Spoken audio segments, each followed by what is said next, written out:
అందరికీ నమస్తే. Welcome to food and garden. ఈరోజు వీడియోలో కీరా దోస మొక్కని ఏ విధంగా పెంచుకోవాలో చూద్దామండి. ఈ కీరా దోస మనకి సమ్మర్లో చాలా బాగా పెరుగుతుంది.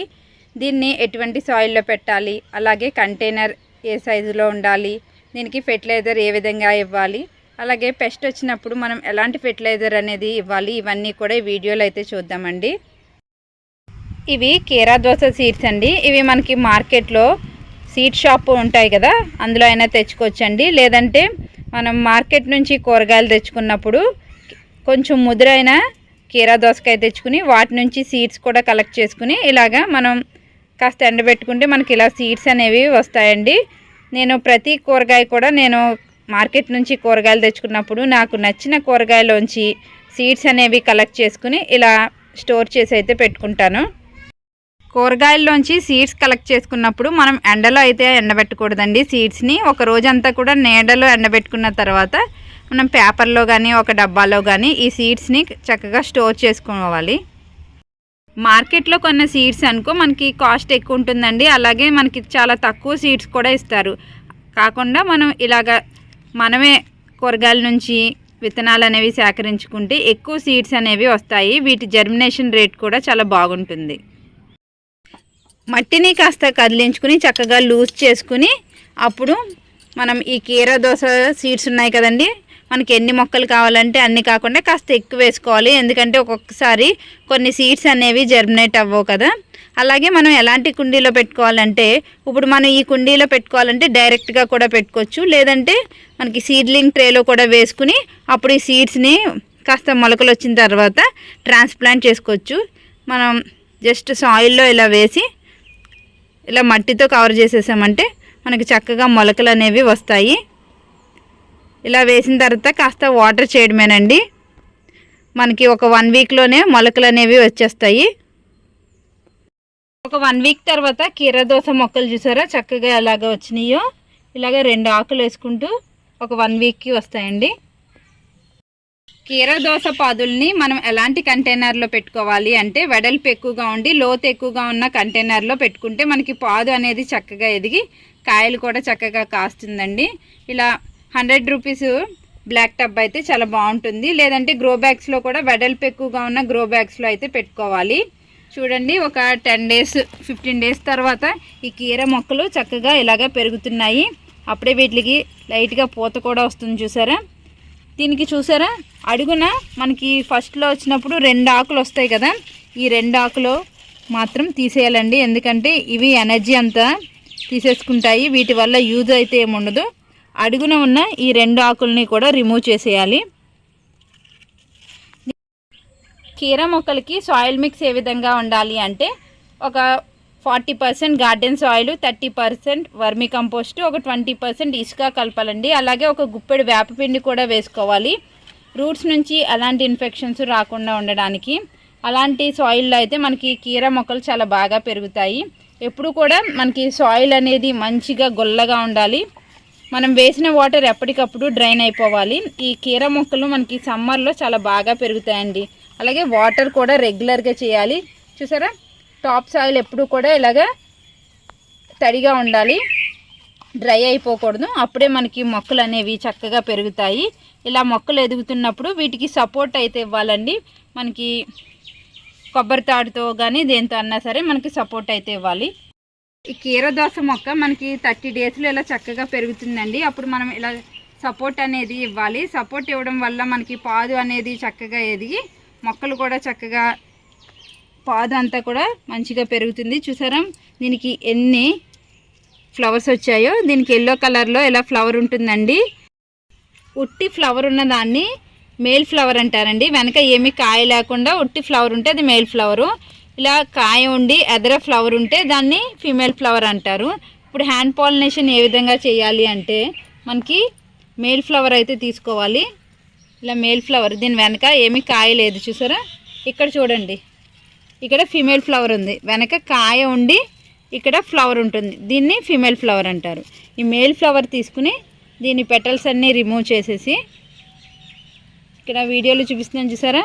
ఇక్కడ ఫీమేల్ ఫ్లవరు, ఈ ఫ్లవర్ లోపల ఈ మేల్ ఫ్లవర్ని ఇలా చేయాలండి. ఇలా చేయడం వలన మనకి పాలినేషన్ అనేది జరుగుతుంది, హ్యాండ్ పాలినేషన్. ఇలా హ్యాండ్ పాలినేషన్ చేయడం వల్ల చూసారా ఎన్ని కాయలు వచ్చాయో, కొమ్మకి అసలు కాయలే కాయలు. చూడండి ఎన్ని కాయలు ఉన్నాయో. కీర దోసకాయకి మనకి పాలినేషన్, హ్యాండ్ పాలినేషన్ కాకుండా నార్మల్ పాలినేషన్ జరగాలంటే మన గార్డెన్లో ఎక్కువ పాదులు అయితే పెట్టుకోవాలండి. చూడండి నేను ఇక్కడ కూడా పెట్టుకున్నాను. చూసారా నేను హ్యాండ్ పాలినేషన్ చేయడం వల్ల కాయ సైజు కూడా మంచి సైజు అయితే వస్తుంది. మనం కీర దోసకాయ పెట్టుకున్నప్పుడు మన గార్డెన్లో పాలినేషన్ జరగడానికి ఫ్లవర్ ప్లాంట్స్ కూడా పెట్టుకోవాలండి. కూరగాయ మొక్కలు పెంచుకునేటప్పుడు పూల మొక్కలు కూడా పెంచుకోవాలి. అప్పుడు పాలినేషన్కి ఎలాంటి ఇబ్బంది లేకుండా ఉంటుంది. చూడండి ఇది మంచి సైజులో చాలా టేస్టీగా ఉంటుంది. దీంట్లో విటమిన్స్ అనేవి ఎక్కువగా ఉంటాయండి. అలాగే వాటర్ కంటెంట్ కూడా చాలా ఎక్కువగా ఉంటుంది కీర. ఇంకా చాలా కీర పాదులు అయితే ఉన్నాయండి మా గార్డెన్లోను. ఇంకా చాలా కాయలు అయితే ఉన్నాయి, అవన్నీ కూడా చూపిస్తాను. కీర పాదులు పెట్టుకున్నప్పుడు ఇక్కడ కుండీలో పిచ్చి మొక్కలు అవి పెరుగుతాయి కదండి, అవన్నీ కూడా తీసేయాలి. ఎందుకంటే ఎనర్జీ అంతా కూడా ఈ పిచ్చి మొక్కలే తీసేసుకుంటాయి. అలా కాకుండా మనం మొత్తం ఈ వీడ్స్ అన్నిటిని కూడా రిమూవ్ చేసేయాలి అప్పటికప్పుడు. ఇలా రిమూవ్ చేసేసి మనం మట్టిని చక్కగా గొల్ల చేసుకోవాలండి. చూసారా నేను హ్యాండ్స్తో అంటుంటేనే ఈ సాయిల్ అనేది ఎంత చక్కగా వస్తుందో. మనకి ఎంత గొల్లగా ఉంటే మొక్కలు అనేవి చాలా బాగా పెరుగుతాయి. రూట్స్ బాగా స్ప్రెడ్ అవ్వడానికి వీలుంటుందండి. మనకి రూట్స్ బాగా పెరిగాయంటే మొక్కలు కూడా చక్కగా పెరుగుతాయి. మన తీగజాతి మొక్కలకి ఎప్పుడైనా సరే సాయిల్ అనేది ఇలా గొల్లగా ఉండాలి. కీర దోస పాదుల్ని మనం ఇలాంటి కంటైనర్లో కూడా పెంచుకోవచ్చండి. ఇలాంటి వాటిలో మనం ఒక మొక్కను మాత్రమే వేసుకోవాలి. అప్పుడు కూడా చూసారా చక్కగా పెరుగుతాయి. ఎక్కువ మొక్కలు వేసుకుంటే మనకి కాయలు అనేవి పెద్దగా రావు. ఇలాంటి పెద్ద కంటైనర్, వెడల్పు ఎక్కువగా ఉన్న కంటైనర్లో అయితే ఒక 2 మొక్కలు వేసుకోవచ్చండి. మనకి కాయలు అనేవి మంచి సైజు వస్తాయి ఇలాంటి పెద్ద కంటైనర్లో వేసుకుంటేనే. ఈ కీర దోస పాదులకి ఎక్కువగా ఇలా ఆకు తినే పురుగు అయితే పడుతుందండి. అలాగే ఆకుల మీద మనకి తెల్లగా చారల్లాగా వస్తుంది. వీటన్నిటికీ అయితే బెస్ట్ సొల్యూషన్ అయితే ఇప్పుడు చూపిస్తాను. ఒక స్ప్రే బాటిల్ అయితే తీసుకోండి. ఇది 2 లీటర్ స్ప్రే బాటిల్ అండి. ఇది మనకి మీషోలో చాలా తక్కువ రేట్లోనే మనకి దొరుకుతుంది. అలాగే దీంట్లో ఒక 5 ml నీమ్ ఆయిల్ యాడ్ చేసుకోవాలి. దీంట్లో ఒక స్పూను విమ్ లిక్విడ్ అయితే యాడ్ చేస్తున్నాను. మీ దగ్గర షాంపూ ఉంటే షాంపూ కూడా యాడ్ చేసుకోవచ్చండి. తర్వాత దీంట్లో 2 లీటర్స్ వాటర్ అయితే వేసుకోవాలి. ఇలా వాటర్ వేసి మొత్తం అంతా కూడా మనకి బాగా మిక్స్ అయ్యేలాగా ఒకసారి కలుపుకోవాలండి. ఒకసారి ఇలా షేక్ చేసామంటే మనకి మొత్తం అంతా కూడా మిక్స్ అయిపోతుంది. ఇప్పుడు దీన్ని మనం కీర పాదులకి ఎవ్రీ 15 డేస్కి ఒకసారి స్ప్రే చేయాలండి. మనకి మొక్కలకి పెస్ట్ ఉన్నా లేకపోయినా ఈ నీమ్ ఆయిల్ని స్ప్రే చేయడం వల్ల మనకి పెస్ట్ అనేది రాకుండా ఉంటుంది. మనం ముందే ఇలా పెస్ట్ కంట్రోల్ కింద ఈ నీమ్ ఆయిల్ని ఇవ్వడం వల్ల పెస్ట్ అనేది రాకుండా ఉంటుంది. పాదులు కూడా మంచిగా హెల్తీగా పెరుగుతాయి. ఇప్పుడు ఎలా ఇవ్వాలో చూద్దాము. స్ప్రేయర్తో మొత్తం పాదంతా ఆకులు పైన కింద తడిచేలాగా మంచిగా స్ప్రే చేయాలండి. ఇలా స్ప్రే చేస్తే ఎలాంటి ఇన్ఫెక్షన్లు కూడా ఈ పాదుకి అయితే రాదు. మొక్క కూడా చక్కగా హెల్తీగా పెరుగుతుంది. ఇలా ఎవ్రీ 15 డేస్కి ఒకసారి చేయాలండి. ఇక్కడ కీర ఎంత మంచిగా పెరుగుతుందో. కీర పాదులకి మొక్క నిండా కూడా ఇలా పూత వచ్చినప్పుడు మనం పుల్లటి మజ్జిగను స్ప్రే చేయాలండి. నేను ఇలా బాటిల్లో అయితే పెట్టుకుంటాను పుల్లటి మజ్జిగను. ఇలా పెట్టుకోవడం వల్ల మనకి ఎప్పుడు కావాలంటే అప్పుడు ఈ పుల్లటి మజ్జిగను స్ప్రే చేయొచ్చు. ఈ పుల్లటి మజ్జిగను ఒక వంతు తీసుకుని 10 వంతులు వాటర్ అనేది యాడ్ చేసుకుని పాదం అంతా తడిచేలాగా స్ప్రే చేయాలి.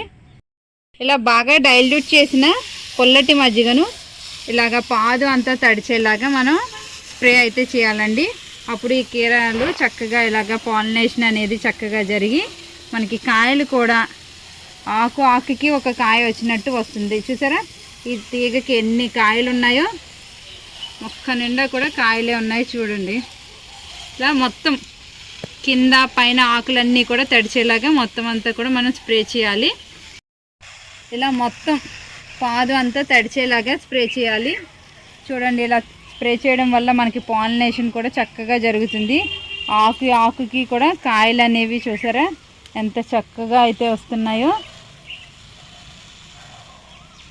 ఆకుల మీద ఒక్కొక్కసారి ఆరెంజ్ కలర్ పురుగులు అనేవి ఉంటాయండి. వాటిని అయితే మనం చేత్తో రిమూవ్ చేసేయాలండి. అప్పుడప్పుడు మనం గార్డెన్లో మనకి టెర్రస్ గార్డెన్లో ఎక్కువ మొక్కలు కూడా పెట్టుకోం కదా, కొన్ని మొక్కలే ఉంటాయి. మనం రోజు కూడా చెక్ చేస్తూ ఉన్నామంటే ఆ పురుగులు అనేవి చేత్తో రిమూవ్ చేసేస్తే మనకి కొన్ని పురుగులు అనేవి పోతాయి. ప్రతిదానికి మనం ఫెర్టిలైజరే యూజ్ చేయక్కర్లేదండి, మన చేతిని కూడా ఫెర్టిలైజర్ కింద యూజ్ చేయాలి అప్పుడప్పుడును. అలాగే ఎవ్రీ 15 డేస్కి ఒకసారి మనం మట్టిని చక్కగా గొల్ల చేసుకుని కిచెన్ కంపోస్ట్ అనేది ఇవ్వాలండి. మనం బయట నుంచే మనం కంపోస్ట్లు అనేవి కొని తేవక్కర్లేదు. మనం కిచెన్ కంపోస్ట్ని కూడా మనం ఇలా యూజ్ చేయడం వల్ల మొక్కలు అనేవి చాలా హెల్దీగా పెరుగుతాయి. మంచి కాయ సైజు అయితే వస్తుంది. చూసారా ఎంత మంచి సైజు వస్తున్నాయో కీర. ఇక్కడ ఈ కీర దోసకాయ ఉంది కదండి, దీన్ని అయితే హార్వెస్ట్ చేసుకుందాము. మనం టెర్రస్ గార్డెన్లో ఇలా మొక్కలు పెంచుకోవడం వల్ల మనకి ఎప్పుడు కావాలంటే అప్పుడు చక్కగా మనకు కావాల్సిన కూరగాయలన్నీ కోసుకోవచ్చు. చూసారా మంచి సైజు అయితే అయ్యింది. నేను చెప్పిన ఈ టిప్స్ అన్నీ కూడా మీరు ఫాలో అయ్యారంటే మీకు కూడా ఈ కీర దోసకాయ ఇంత చక్కగా పెరుగుతాయండి. ఇదండి వాళ్ళ వీడియో. ఈ వీడియో మీకు నచ్చింది అనుకుంటున్నాను. నచ్చినట్లయితే లైక్, షేర్ అండ్ సబ్స్క్రైబ్.